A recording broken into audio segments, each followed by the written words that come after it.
ఏ మాట కామాటేనోళ్ళ ఎన్నన్నా చెప్పుర్రి మన ఆడోళ్ళకు చీరల మీద మస్తు పాయరం ఉంటుంది. చీరల కోసమే ఇండ్ల పంచాయతీలు కూడా అవుతుంటాయి. అలుగుడు గులుగుడు పాసం బాండు అబ్బో ఎన్ని ఇండ్లలో చూస్తలేం కదా. అయితే చీరల మీద గింత పాయరం ఉంటుందని ఎరికే కానీ మరి కన్న బిడ్డల కంటే కూడా చీరనే ఎక్కువ అన్నంత పాయరం ఉంటుంది అనుకోలే. ఆగో ఒక మహాతల్లి చూడుర్రి చీర కోసం ఎంత పెద్ద పని పెట్టుకున్నదో. ఫస్ట్ గి శాసనం చూడుర్రి.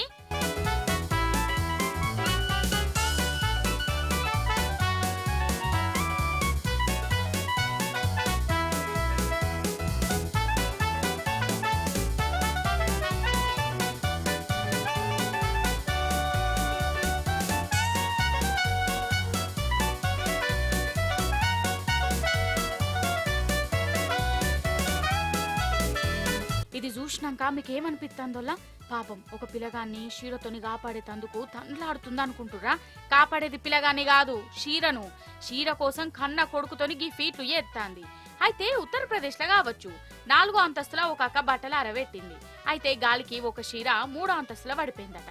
మరి అట్లా పడిపోయినప్పుడు కిందికి దిగి తెచ్చుకుంటే ఏమవు, కానీ అమ్మగారు క్షీరను తెచ్చేటందుకు కొడుకును కిందికి పంపింది. ఆ పిల్లగాడు క్షీర తీసుకున్నాడు. ఇక వాణ్ణి మీదికి తీసుకొచ్చేటందుకు క్షీరతోని మీదికి గుంజుతుంది. ఆగో కాదు, ఏమన్నా దిమాగ్ గిట్ల పనిచేస్తుందా ఈమెకు? నాకు అర్థం కాదు. అసలు క్షీర ఎక్కువనా కొడుకు ఎక్కువనా? క్షీర కోసం కన్న కొడుకును గట్లా క్షీరతోని సాహసాలు చేసుడేందోల్లా పుసుక్కున పడిపోతే కాలు రెక్కలు ఇరగయ్యా. గాయంత తెలివి లేకుంటే ఎట్లా? ఏందో ఏమో పోరి, నేను గిట్ల తయారైతుర్రేంది? అసలు క్షీర మీద పాయరం ఉండొచ్చు కానీ గింతగనమా?